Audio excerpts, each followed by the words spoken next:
Gethsemane, they led him to a cross which he took willingly. For our salvation, he laid his life down. His precious blood fell like tears to the ground. Great is the mercy, great is the love, great are my many sins, but for the blood I'd still be drowning in death's bitter flood, hopelessly perishing, but for the blood.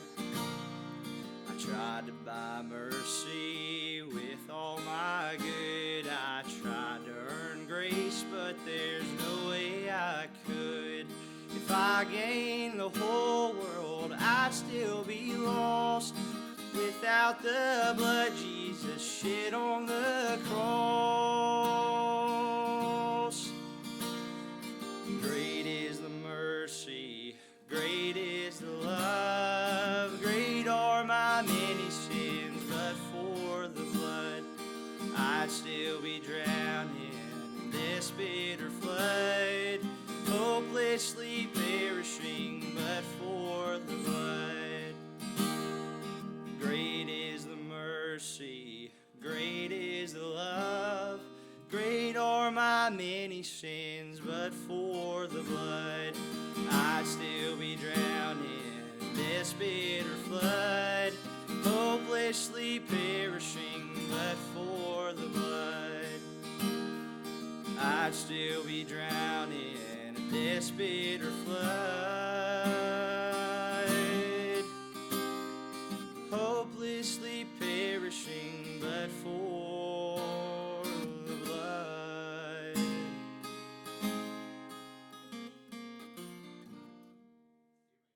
Amen. Thank you, Jared. I appreciate that. And I think Jared found out late this afternoon, and so I appreciate him being willing to do that. Enjoy the good singing tonight. Thanks for being in church tonight. I realize, again, it's already been said, I know that you're busy. I had a busy day and got things on your mind, things on your heart, and I understand that, but I'm so glad that you're here tonight, had the desire in your heart to be in the house of the Lord. I don't take that lightly.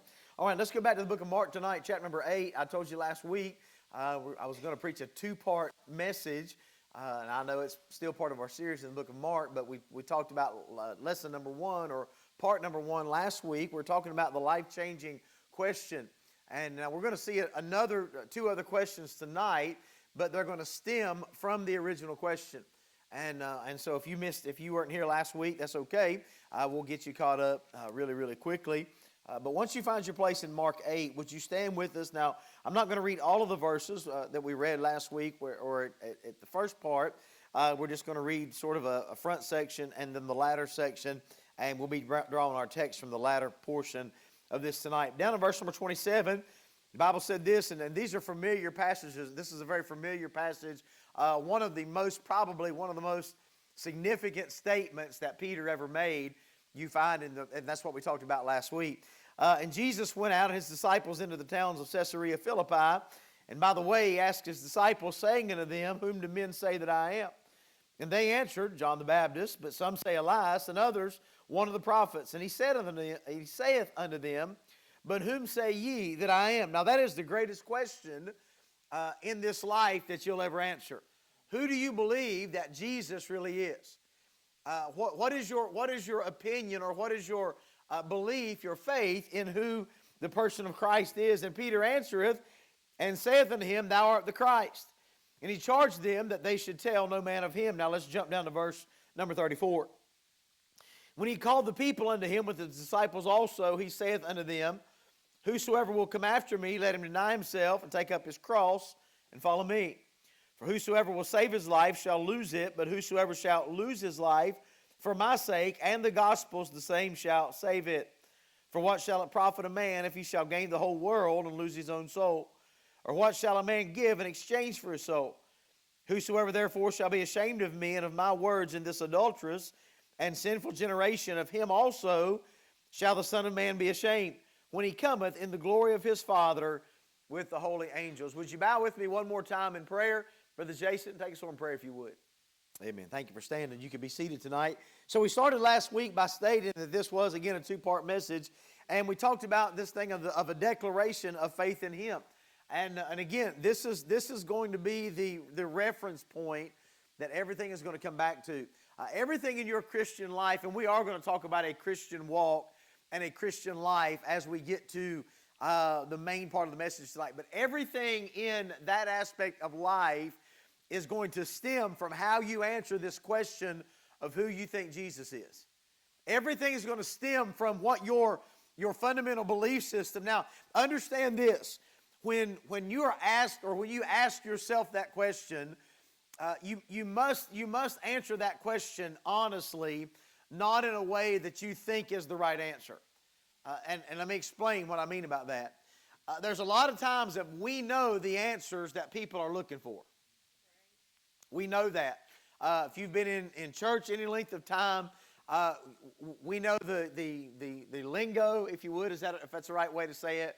We know the accepted type of speech, or again, we know the right answer. But sometimes saying the right answer with your mouth is not the answer that you mean with your heart. And when you see Peter's response to this, I think you find Peter in a genuine state of reply to answer openly that answer to Jesus. You don't find, and by the way, you can say a lot about Peter, but you don't find Peter oftentimes concerned with what everybody else thought. Now, you do find that in the book of Acts. You do find Peter being concerned with standing with popular belief of the crowd when he separated himself from the Gentile believers, and he was eating over there with the Jews, and Paul rebukes him from that. But most of the time, Peter is just Peter. What Peter believes comes out of his mouth, and while we give Peter a difficult time for that, there is something to admire about a man that stands on his own beliefs. And so when Peter answered, he answered not from what he thought John thought he should answer, or not from what he thought that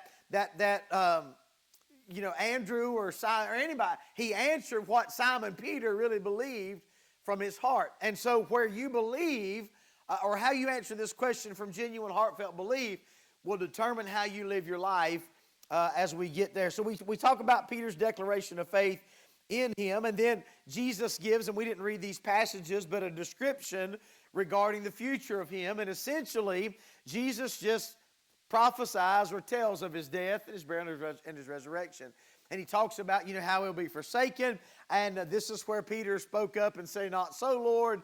And the Lord rebuked him. "Get thee behind me, Satan." He said, your mind, Peter, is on the things of this life. You don't have the mind of God in that response. And so Peter went from saying something really, really good to saying something really, really not so good in a matter of just a few seconds. And so he talks about this. And so Vines made a statement that I read, and I want to give you this again, and particularly maybe you weren't here, or I just want you to be mindful of this. But I quoted Vines of saying this, and it's a very true statement, and it's dealing with the point of Jesus being the Christ, the Son of the living God. Vines writes, "No one can be neutral about Jesus." And if you remember me saying that or quoting that last week, you say, why would you repeat it? Because it's so vital. No one can be neutral about Jesus. Anytime Jesus Christ is presented, it forces an individual to make a determination on what they believe about Him. Whether it's to accept Him, whether it's to reject Him, to whether it's, we'll hear you more on this matter like they did the Apostle Paul. It puts people in a position of, okay, now I have heard, what will I do with what I've heard? It puts you in a position of choosing sides. That's why many people do not like to be confronted with the preaching or with the message. And when I say preaching, I don't mean that you got up on a pop crate and you shouted at their face, but when you present them the message of the gospel of Jesus Christ, it now places the ball back in their court. Okay? And so it's impossible to be neutral about the circumstances around the person of Jesus. We are driven, and he said this was one of four alternatives about his identity. Jesus was a legend. He was just a myth. He wasn't a real individual. Just like Greek mythology, he was just a legend. Or Jesus was a liar. Jesus is not who Jesus said that he was. Who did he declare to be? The Son of God. All right, so he's a liar. Or Jesus is a lunatic. He's just crazy. What he said, what he did, he behaved himself in an uncouth fashion. He's a lunatic. Or you come to the determination that Jesus really is Lord. And so one of those four places you're going to land because to deny Jesus is who he says he is, you essentially say, well, Jesus is a liar. I mean, there's no other way around that. So if you deny that, what you're saying is here's what I believe, and I believe that Jesus, what he said, was not true. And so you're either going to land in one of those four places, and I hope tonight is that you've landed that Jesus really is Lord. And so how you answer that question, whom say ye that I am, will determine the decisions you make going forward. So tonight, I want us to go back to the third point, which is the second portion of the message, and I want to talk about this thought, the disposition for men to follow him. So what does it take what type of disposition do we need in order to follow Christ, in order to be a follower of Jesus Christ? Now, if you understand this, notice who Jesus is talking to. The Bible said that he gathered the multitude, he gathered the crowd as well as his disciples. As well as his disciples. And when he had called the people unto him, with his disciples also, he saith unto them. And so what's he doing? He is talking to people exclusively who have made the determination that we are going to at least associate ourselves with you up to a certain point. Now, some of them were disciples, some of them were pupils of his or students of his, but yet some of them, there was just a multitude of people that were following him, and it's to them that Jesus gave these verses. Also, if you'll remember, we talked about this is one rare occurrence that you don't find mention of Pharisees or Sadducees, or you don't find the religious scribes and trying to disrupt all of his teaching. You just simply find Jesus talking plainly to a crowd of people who say they're going to follow him up to a certain point anyway. And so, what does it take for men to be followers of Christ? Again, go back to the original declaration. A man will not follow Christ without determining in his heart he is the Son of the living God. And I believe that, I profess that, or he won't follow Christ long. There's a lot of people that make knee-jerk decisions. Tragedy, heartbreak, they get in trouble, right? There's a lot of people that profess, and so now I'm not against people, and I guess this is, I opened the can of worms, so let me clarify before I go. I'm not against people that when they have difficulties that come in their life, I'm not against people who come to a reality of Jesus Christ. I'm not against that. I'm not against them making decisions. I'm not against them saying, man, I need the Lord in this aspect of my life. I've messed up. I've blown it. So don't misunderstand what I'm saying. But many times what you'll find is you find that when a decision is based solely upon a circumstance, once that circumstance goes away, so does the decision. Okay? And so understand that it's critical of what you're going to do with Christ. And so notice the first thing. Notice he offers them a proposition. He's talking to this crowd of disciples and this multitude, and he offers them a proposition. What does he say? Whosoever will come after me, let him deny himself and take up his cross and follow me. Now that is a proposition. He said here, this is something that is possible. I'm offering this to you. All right, and so let's talk about just a little bit about this offer. He said, whosoever will come after me. The word will there is a word that indicates a desire that one has to follow. Now notice this, Jesus doesn't, what's the word I'm looking for? Jesus doesn't force his desire on us, but he gives us a will. He gives us a choice. Now there are people that have no desire whatsoever to be a follower of Christ. They have no desire for that. It does not appeal to them. It does not draw them. There's not anything within them. Now, primarily because they've never come to a saving reality of Jesus Christ. Right? Now, it's shame to say that some believers really have no desire to go to that next step either. And we'll talk about that here in just a minute. But understand this, it is a legitimate offer. And that's the point I want you to see. We oftentimes think about the breakdown of the groups of the multitude. We preached on this earlier in Mark, but you have the multitude, and then you have the many out of the multitude, and then you have the 12, and then you have the 3, and we talked about how they all went on to the mountain in different places.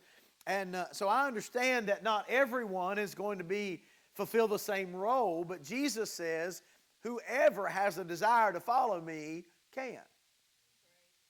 Now that's encouraging to me, okay? I may never preach in circles and realms where the whole world knows my name, but I tell you what I can do. I can, because of an invitation, be a follower of Jesus Christ. I can do that. I can follow him. I can walk with him. I can fellowship with him. And so he uses this offer of whosoever will come after me.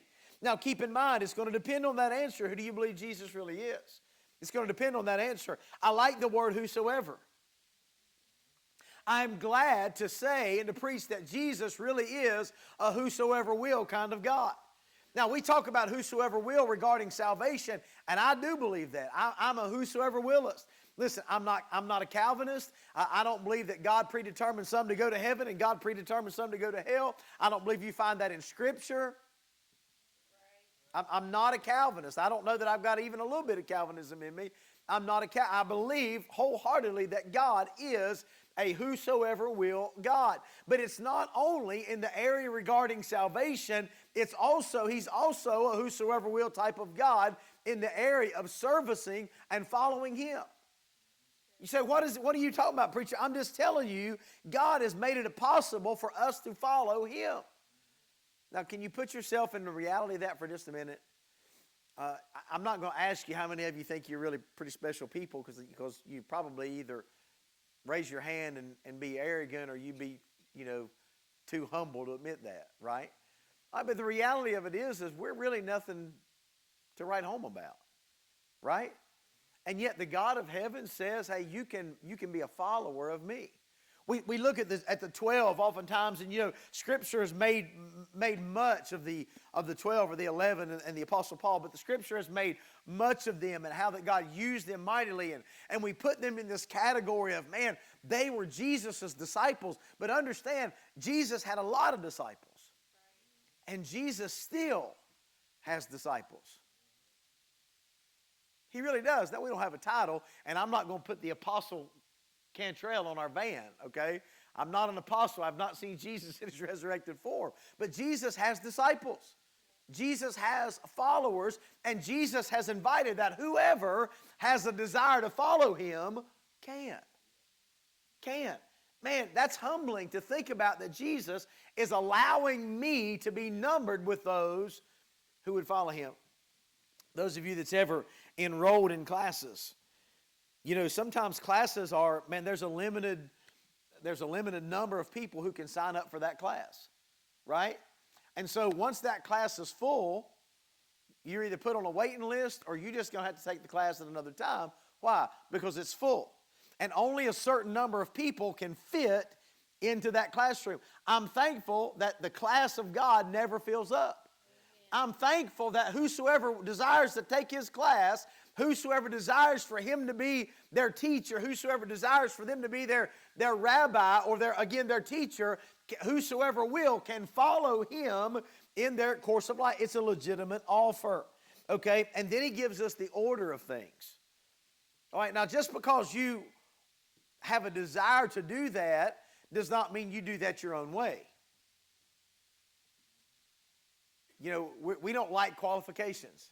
We don't like things like that.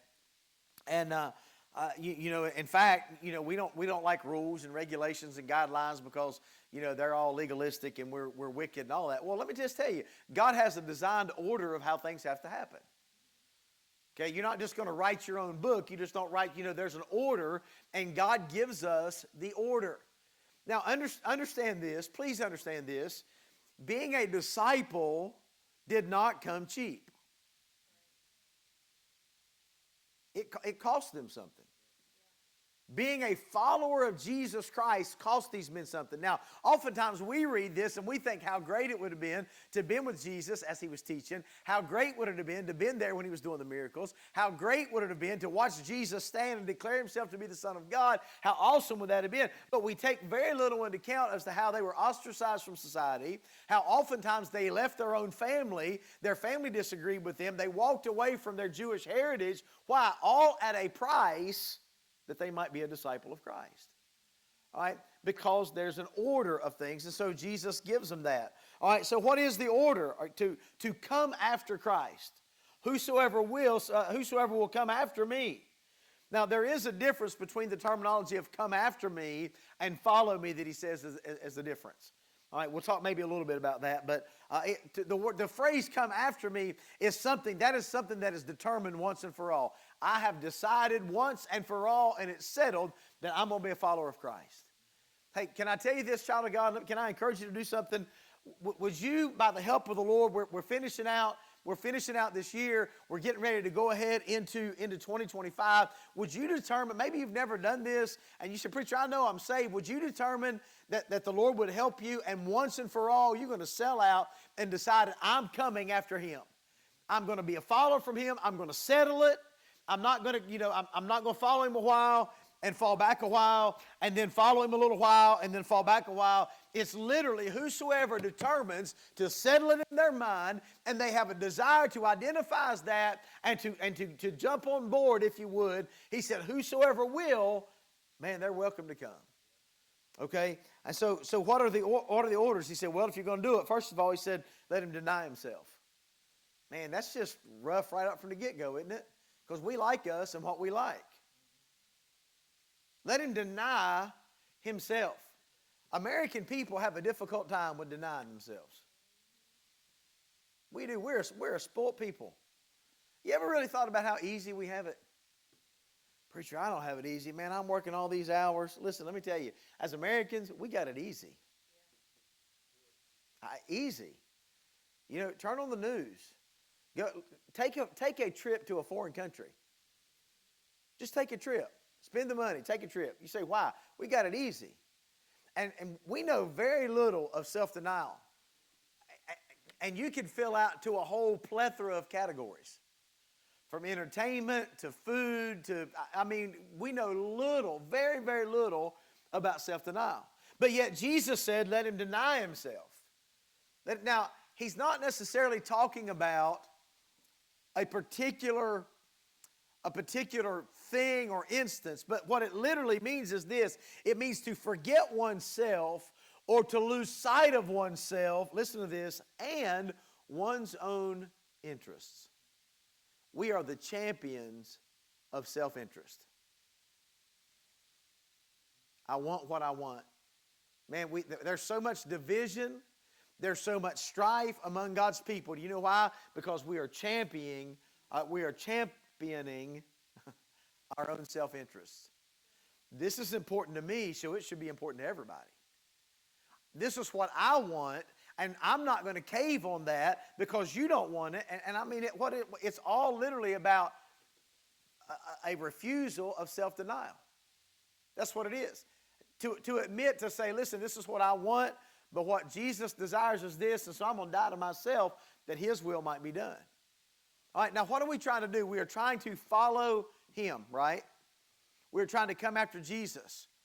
In order to do that, I have to be willing to go where he leads. But if I don't deny myself, I'm going to buck and argue and fight when he leads in a direction that myself does not want to go.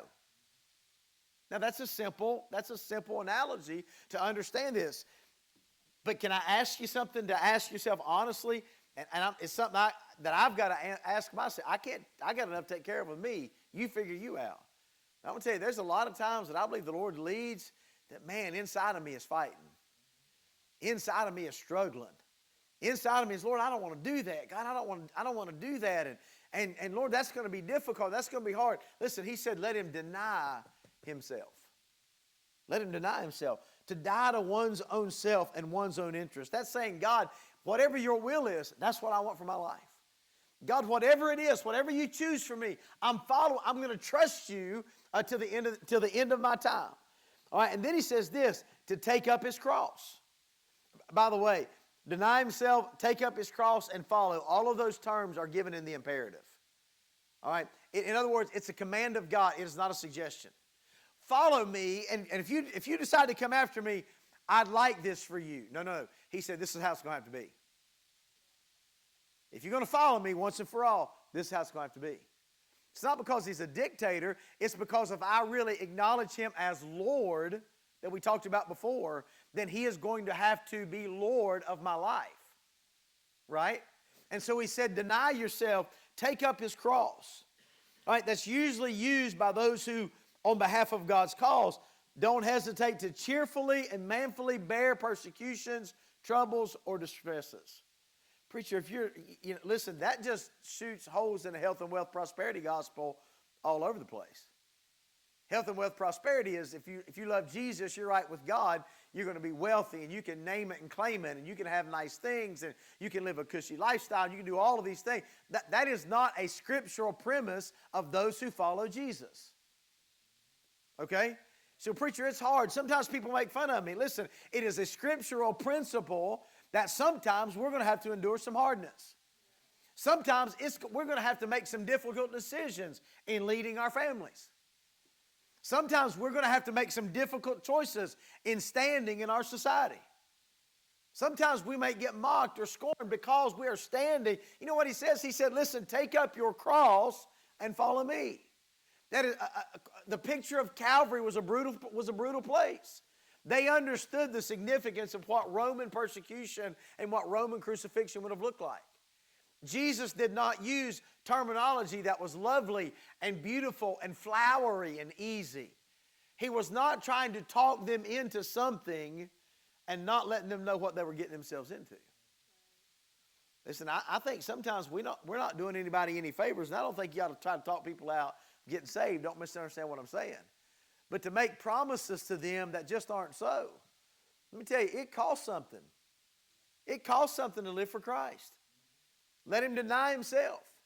Listen, if we're really going to live for Christ, what are we going to do if Jesus were to call us to a foreign land?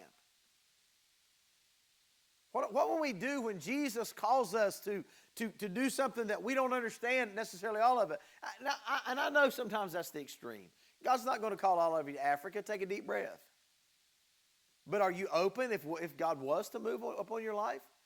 Are you open if God was to say, hey, there's something I want you to do, and here it is, and it's uncomfortable, and it's uncertain, and I'm not sure how this is all going to work out. Well, listen, sometimes taking up our cross means we're going to have to bear some things, some difficult things. You know, we may have to take a stand even against or in light of some of our family not understanding why we raise our children a certain way, why this is important to us, why we make decisions we make. And so take up your cross and follow him. Now, what was he exactly asking them, or what was the significance of what he was asking them? Does anybody remember where he told, what caused Peter to open his mouth to get rebuked? What did Jesus say? Where did Jesus say he was going? He said, I'm going to be betrayed of men. I'm going to be crucified. I'm going to die. And then he said, and if anybody desires to follow me, they can come on too. Now, in the context of what he's written in the passage, he is not saying, come and follow me and you'll see miracles. Come and follow me and man, you'll see the 5,000 fed with 5 loaves. Come and follow me and you'll see the lame to walk and the deaf to hear and the dumb to speak and the blind to see. And come and follow me and you'll see all of these great miracles. That's not what he said. He said, I'm going to go die at the hands of unrighteous men and you're welcome to come with me. For the cause of the kingdom. You're welcome to come with me for the cause of Christ. Now, when you see that in perspective, it was not a health and wealth prosperity type of thing. It was the significance of, hey, what am I following? But not necessarily what, but who. Who is he? Thou art the Christ, the Son of the living God. You've heard this said, I'd follow you anywhere. Man, this person there, I'd follow them anywhere. Well, listen, if we're talking about the eternal God of glory, that came and manifested himself in the flesh that we talked about in the book of 1 John in our Sunday night series? We're talking about him, and Peter said, I believe that wholeheartedly. And Jesus looks at the multitude, and essentially, who do you say that I am? If you say that, and if you believe that, then Jesus said, listen, you need to be willing to follow me wherever it is that I go, and whatever it is that life takes you. Why is it that we have so much of a struggle today to find genuine Christianity that literally changes people's lives? Before you answer, I want you to think about it. I'm talking about people who have genuinely, and we use the terminology sold out, probably we overuse that, but people who have genuinely sold themselves out and say, God, wherever you lead me, that's where I'm going to go. If I see it in your book, I'm going to do it. If the Spirit of God leads me according to the context of Scripture, I'm going to do that. God, I'm selling out lock, stock, and barrel. Let me tell you why. Because they're going to have to first deny themselves. They're going to have to be willing to take up their cross. That means that I'm going to follow him, man, when we're on the mountaintop and he's doing miracles and everything's great and wonderful and he meets with us and the choir sings and God blesses and it's good. But I'm also going to follow him when things are difficult and things don't go my way and I feel like I can't get a prayer through, but yet I know that he's always faithful. So let him deny himself, let him take up his cross. And then he said this, let him follow me. Now the others were once and for all. I've made a decision, I'm going to stick with it. When he uses this term follow, that is a habitual, a moment-to-moment choice that you're going to have to make. In other words, Lord, I'm sold out once and for all. But today, I'm going to put that in practice. Today, I'm going to walk with you. Now, unless you forget how human you are, that takes effort. That takes effort to day by day, moment by moment, follow him. Some of us follow Jesus like we drive. Distracted. You kind of go where you look, right? That it takes moment to moment to moment discipline and determination that I'm going to follow him. Now, the word follow here, I told you they mean a little bit differently.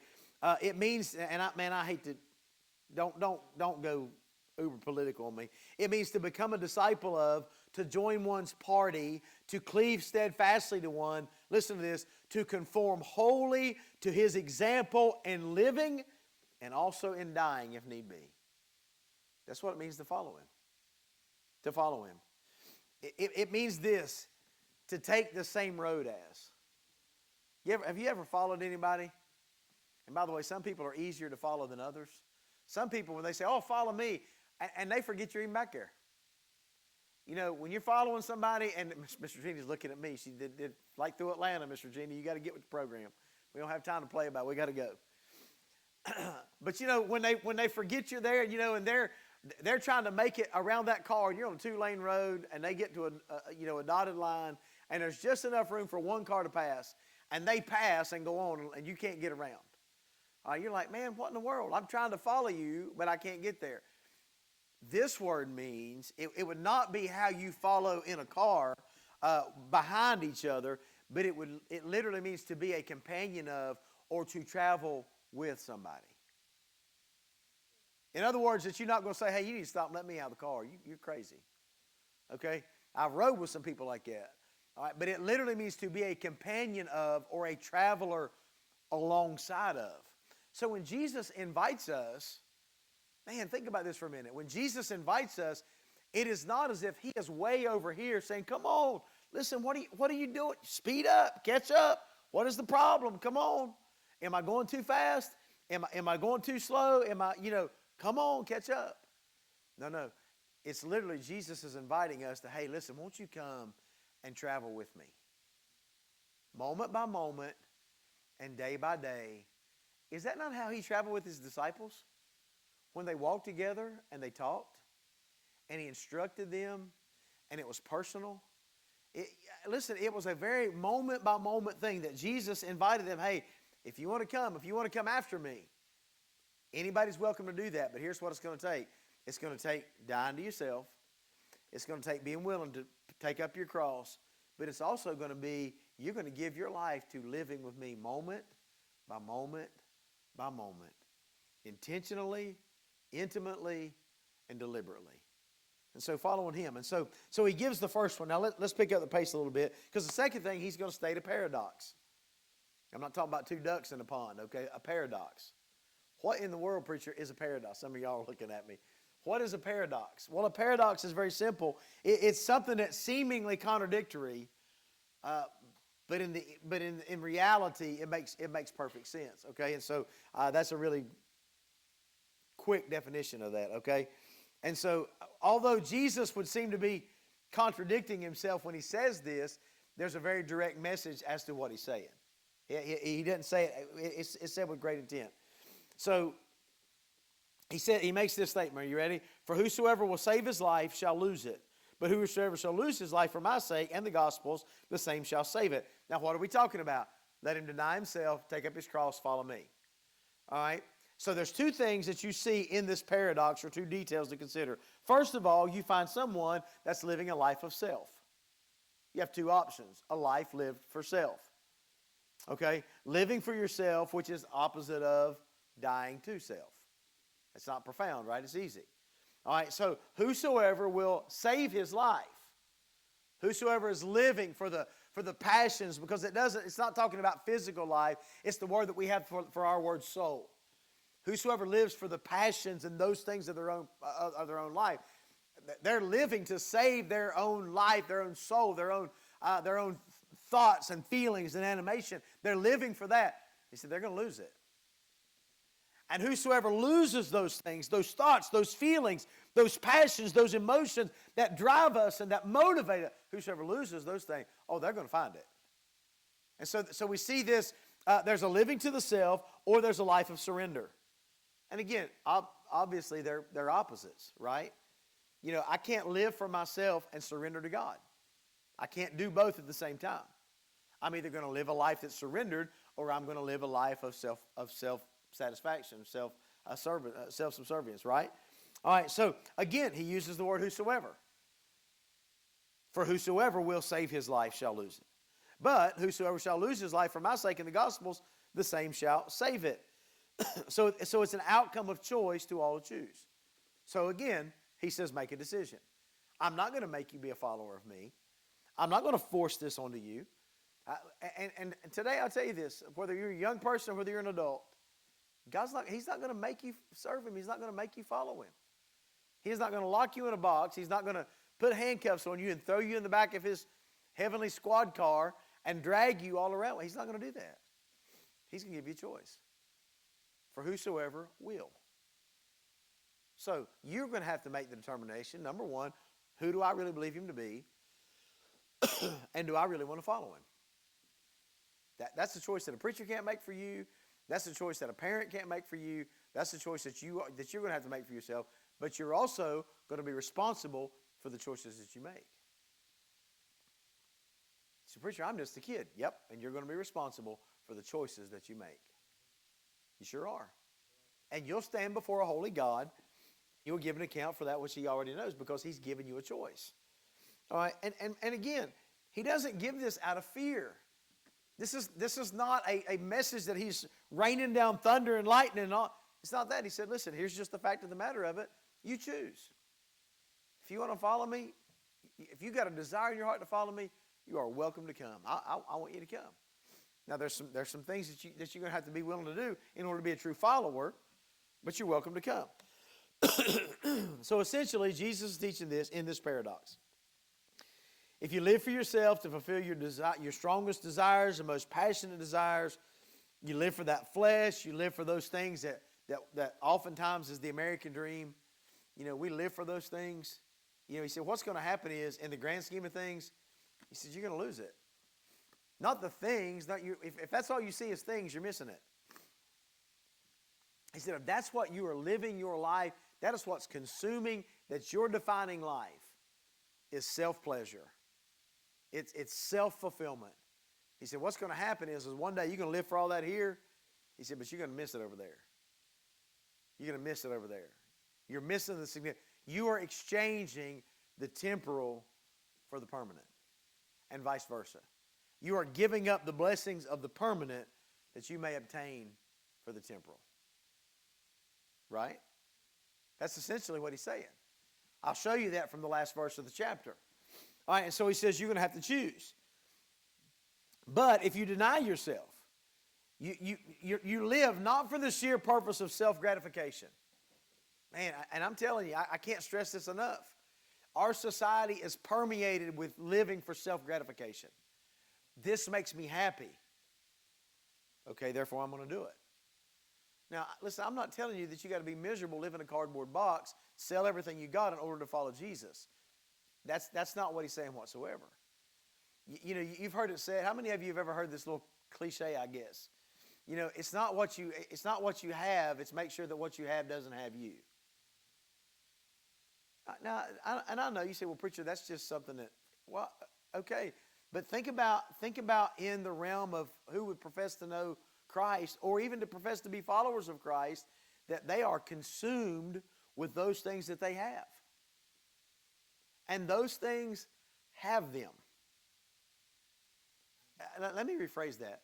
Because oftentimes, those things have us. Because everybody has things. There are things that, listen, sometimes it's an occupation. Man, people are so given to that job. Sometimes it's money. Sometimes it's security. Sometimes it's family members. I mean, there's all kind of things that have people. We think about that, and oftentimes we go to hobbies and money. But listen, there's all kind of things that have people. Here's not the question. It's not what has you, it's who has you.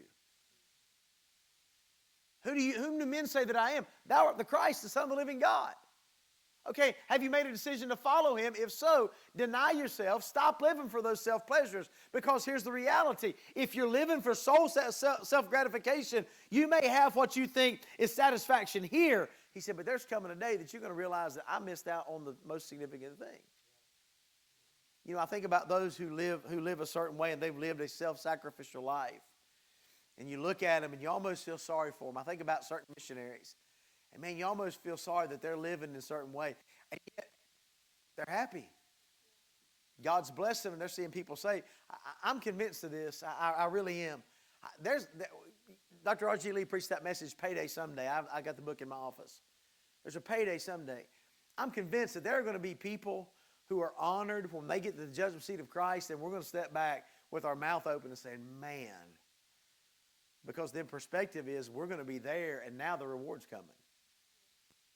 You say, why? Because they didn't live for self-gratification here, but they literally sold out to following Christ. And we can have that. And so he just gives us a significance, if you would, in this paradox. Let me hurry to the third thing, because then he poses a question.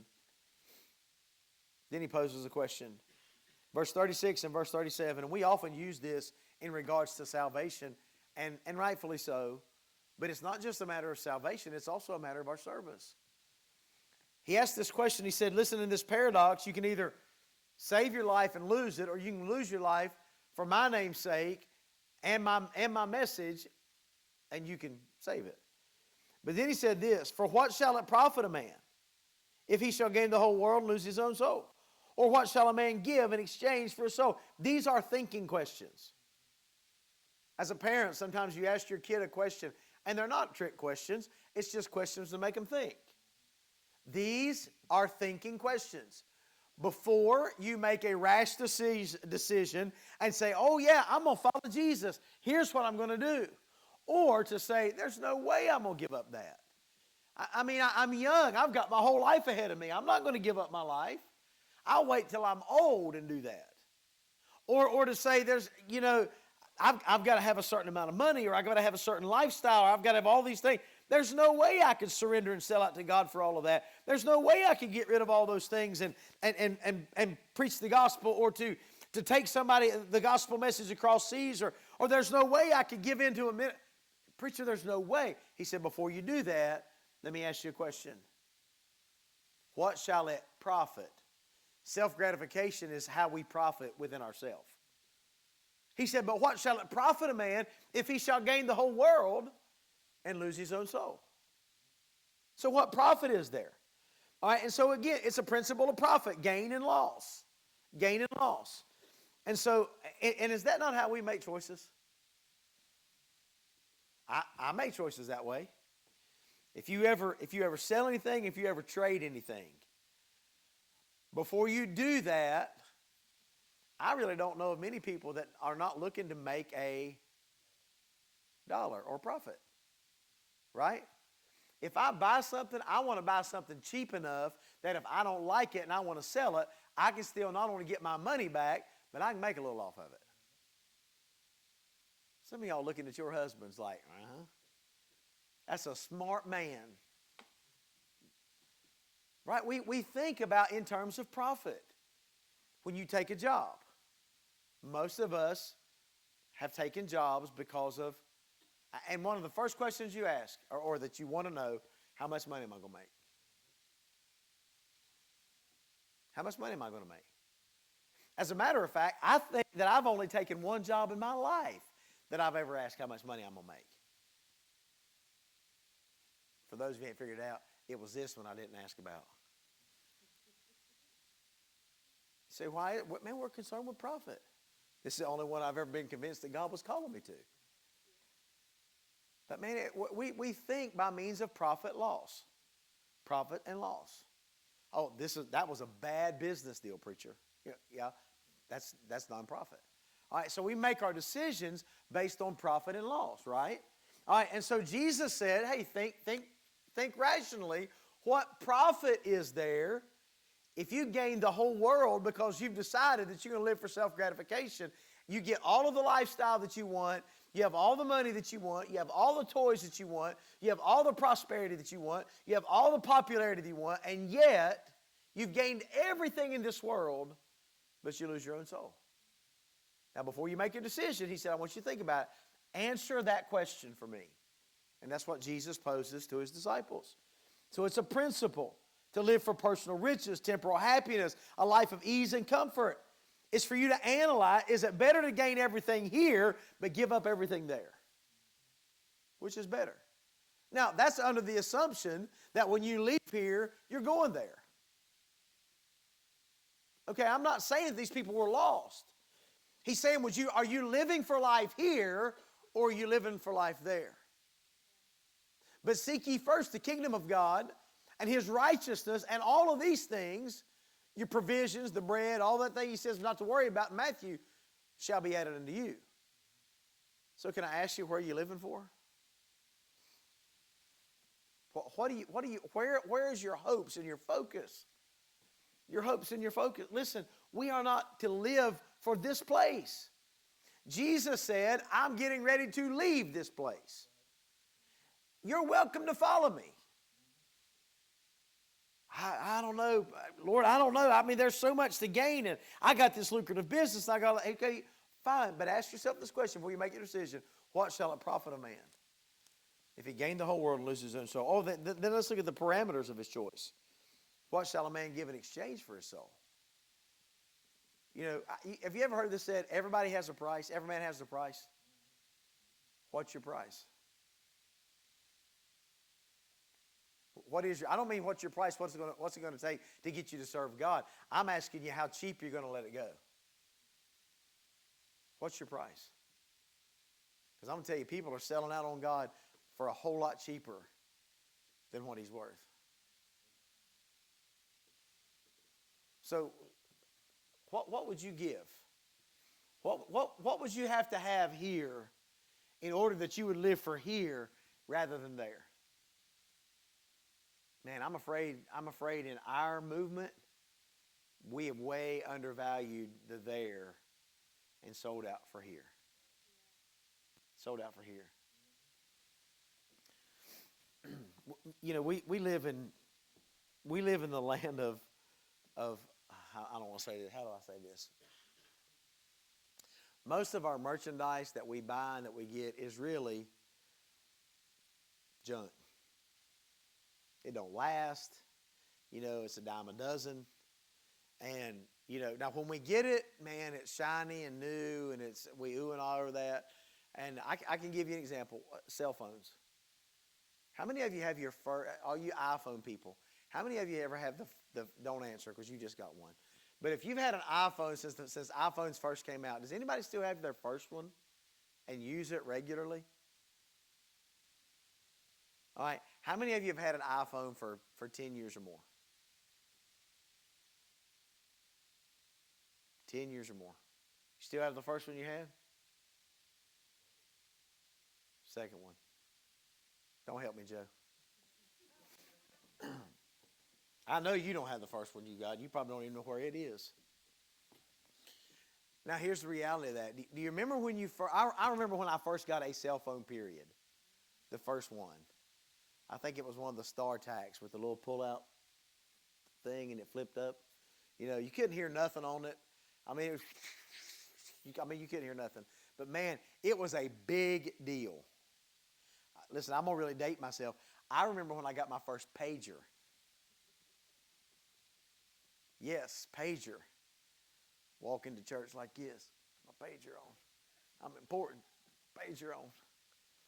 Now, y'all laugh about that, but man, that was like latest, greatest technology.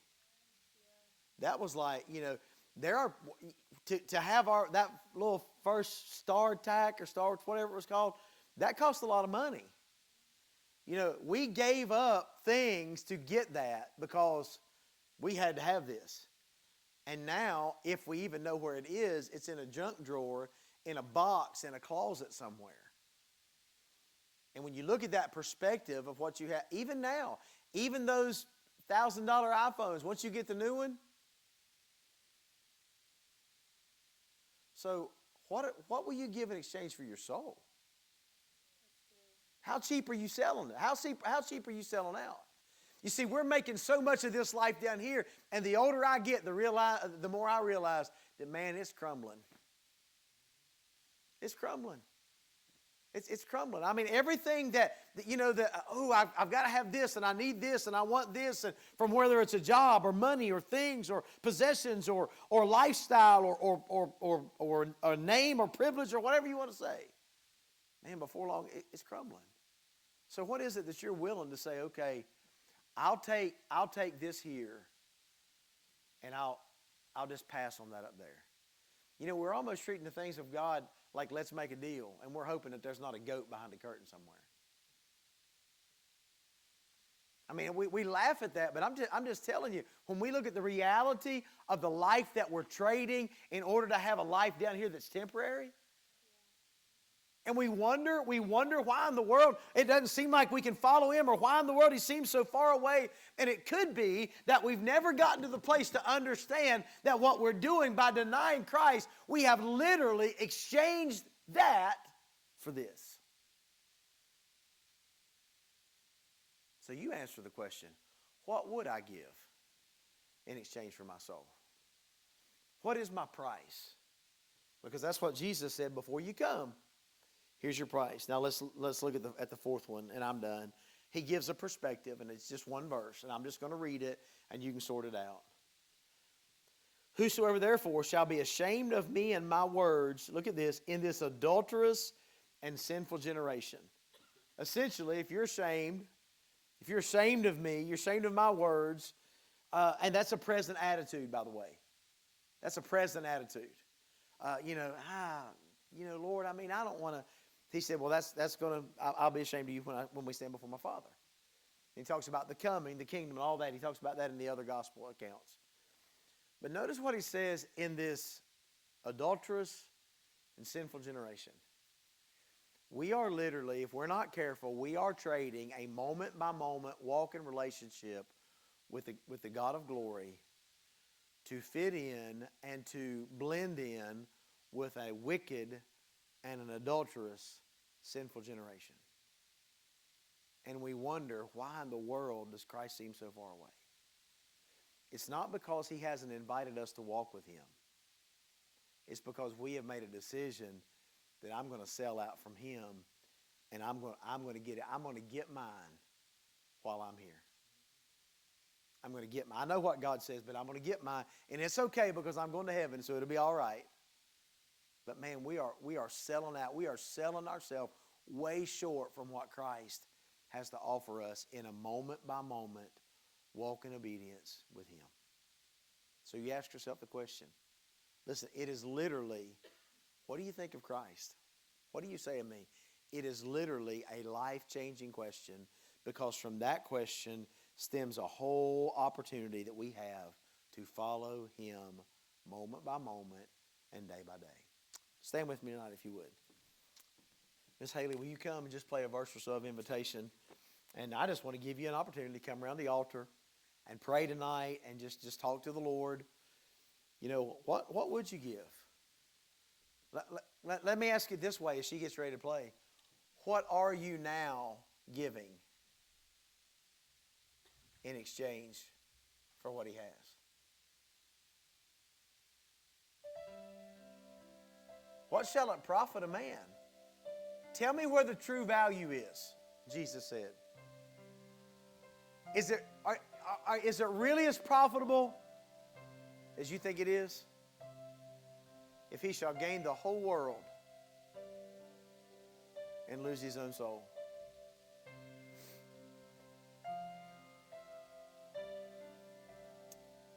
I'm afraid that Satan has given us the same lie that he tried to tempt Jesus with. Remember, he took Jesus there in the wilderness, took him up on the mountain. He said, "Here, Jesus, I tell you what I'll do as prince and power of the air. You look over, see all these kingdoms? I'll give you these kingdoms and you can bypass Calvary. You can have it now." Of course, we know how that went. What shall it profit a man if he shall gain the whole world and lose his own soul? What would a man give in exchange for his soul? We need a farther outlook than this wicked and sinful generation.